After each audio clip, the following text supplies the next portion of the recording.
So I want to talk about communication and the importance of communication in regards to a relationship and or a marriage and why I feel it's so important.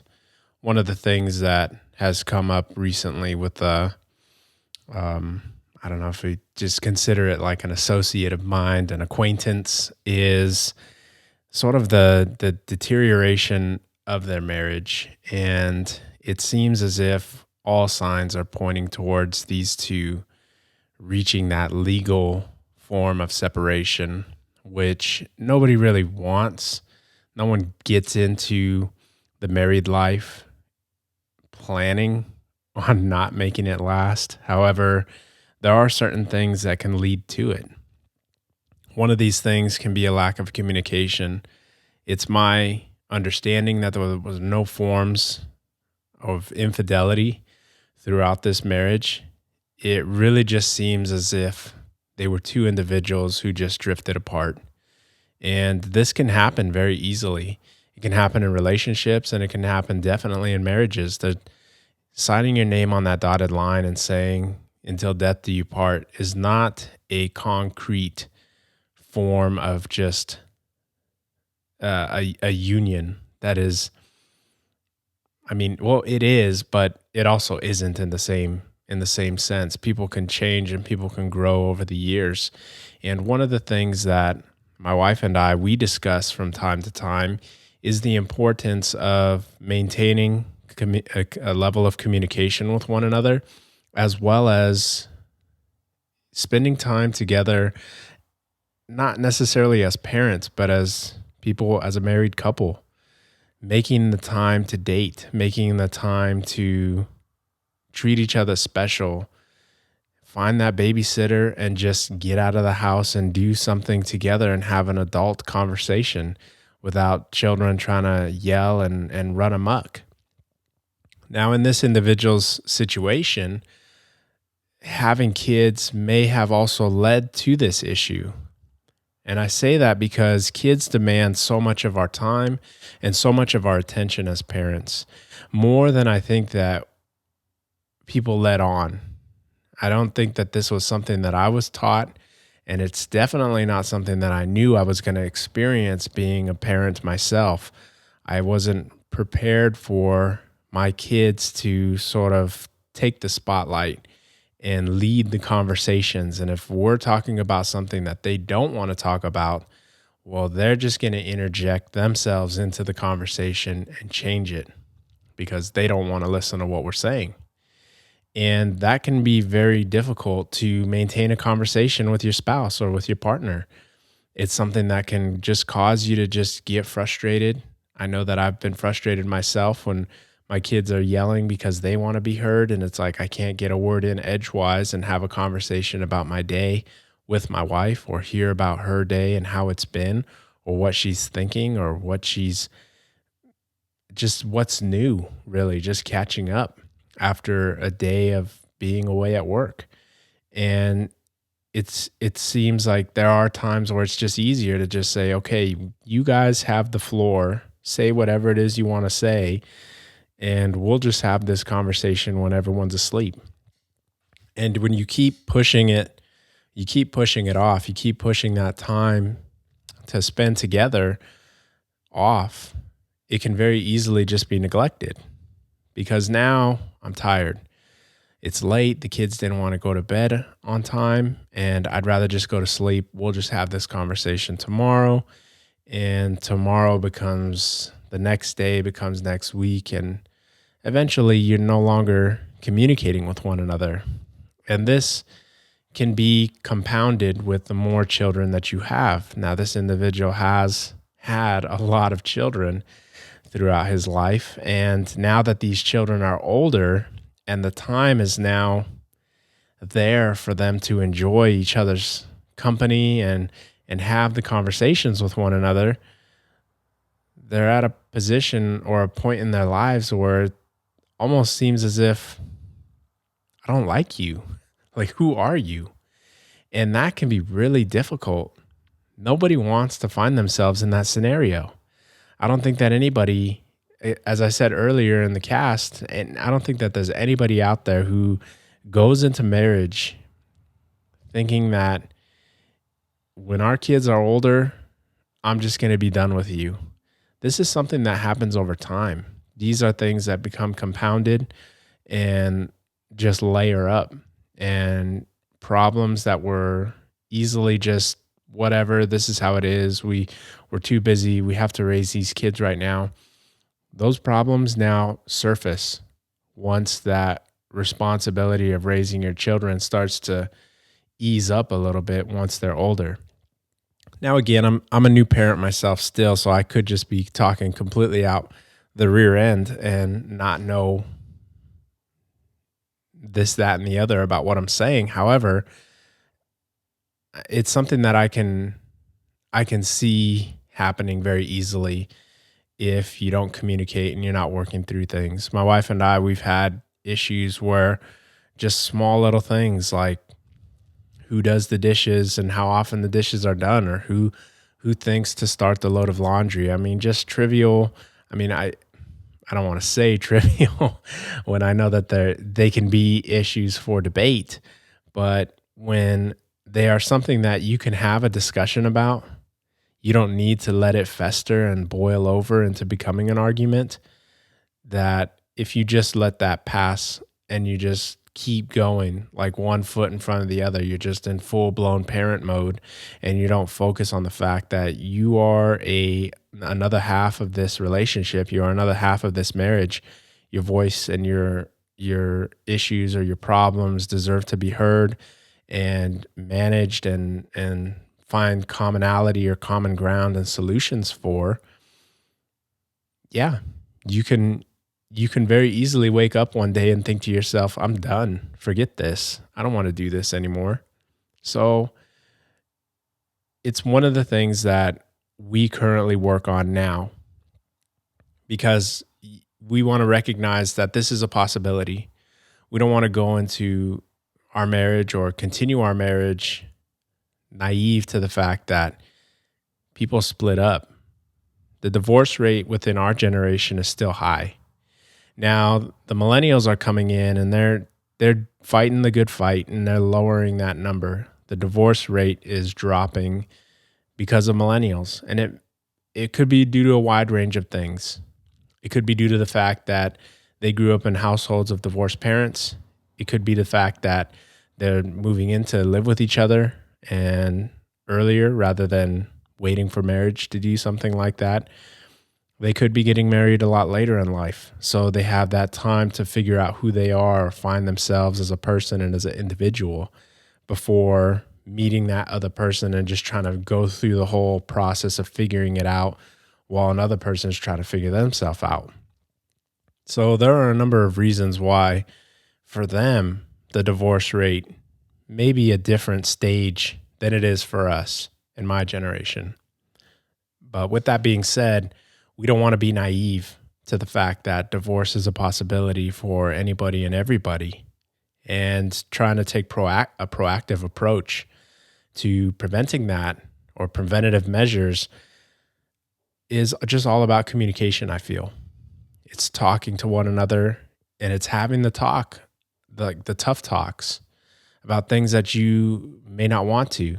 You've got to get over a lot of these humps. You got to get over a lot of these arguments. And again, we're 6 years into being with each other.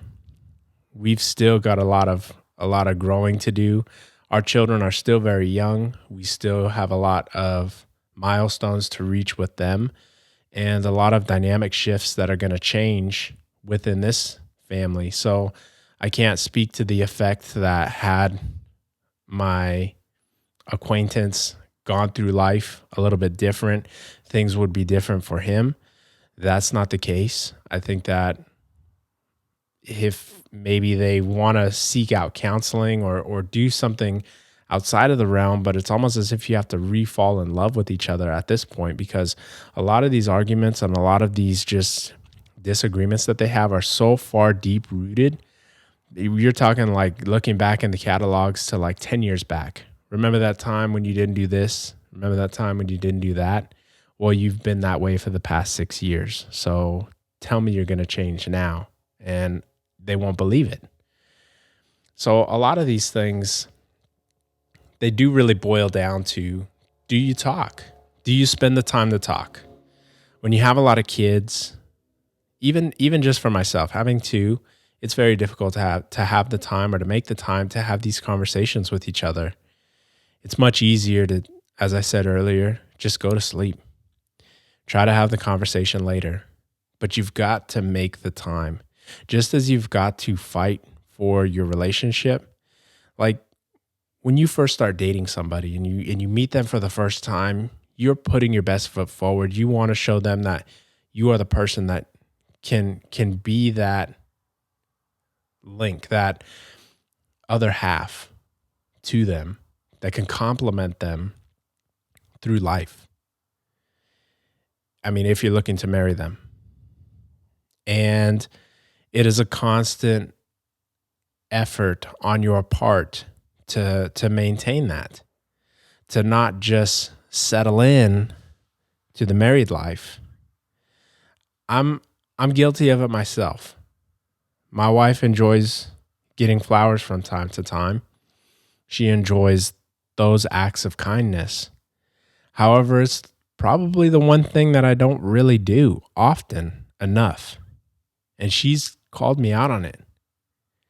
Now, is that something that can result in our marriage ending at a later date? Probably not by itself, no. But that paired with a lot of other little things can. And when you no longer have the conversation, when you no longer fight for that person that you want to be with or fight for your spouse, you can very easily slip down a slippery slope and find yourself in that position. Now I was talking about things like counseling and speaking to other people. I'm not sure exactly what this person is doing in that regard. From what I have learned through my conversations with them, it seems as if it's past the point of no return. It seems as if the other party may want to work it out. However, it requires my associate pretty much, or my acquaintance, it requires them to be more accepting of their shortcomings as being the problem, rather than both of them sort of self-reflecting and looking at what they both didn't do throughout the marriage and what they both want to do for the marriage. It seems like it's very one-sided. Like, I want to work it out with you, but you have a lot of things that you need to change. You have a lot of things that you need to fix about yourself, and that you have a lot of growing to do. I'm fine, you're not. I want to make it work, but you need to change. And that to me seems like a clear-cut recipe for something that just is not going to work.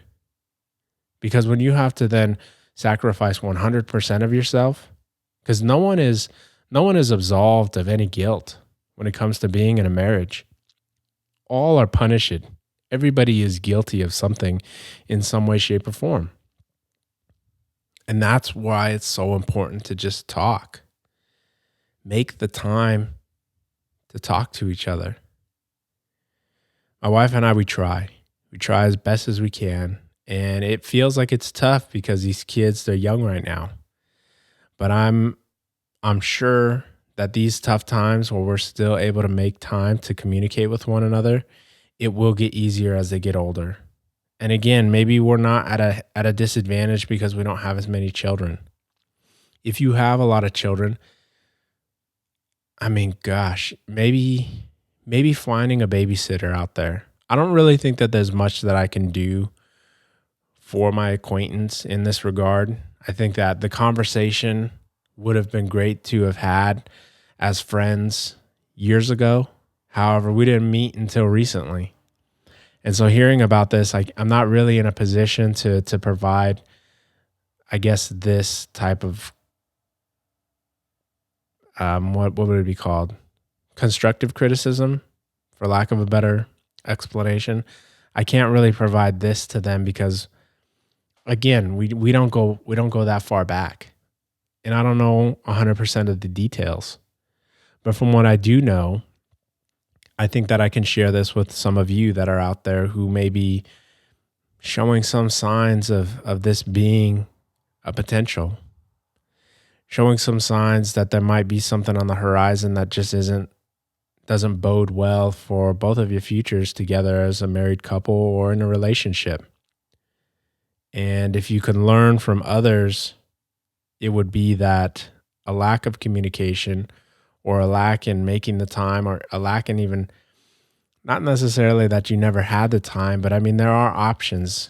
There's finding babysitters, there's friends and family, there's letting kids go and stay the night and have sleepovers once they get older, just so you can make the time. Maybe you can't get all however many 10 or 12 kids out of the house at once, but you've still got to have that time to just be two adults who decided to get this ship going and spend that time together, whether it's a date night, whether it's a night to just have a conversation, or it's a little R&R, going to a day spa and just relaxing, because kids can definitely make you feel levels of exhaustion that you never thought possible.